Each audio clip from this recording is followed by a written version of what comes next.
Magandang tanghali sa atin mga kakusina, mga kamotor, mga 20 yan. Nasangkot siya na natin yung yung karne. Ayan, meron na yung sibuyas, kamatis, bawang, tapos black pepper, tsaka asin. O yan, nasangkot siya na natin.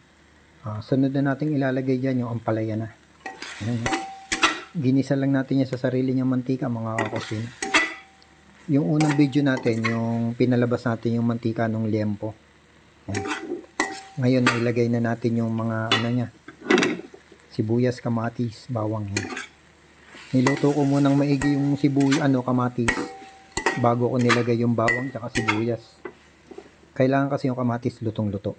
Yan. Okay. Yan. Pag natapos na natin gayatin yung ampalaya, okay na. That's it. Okay. Update ulit tayo. That's it for now, mga kusina. Okay, let's go, let's cook, let's go. Yan o.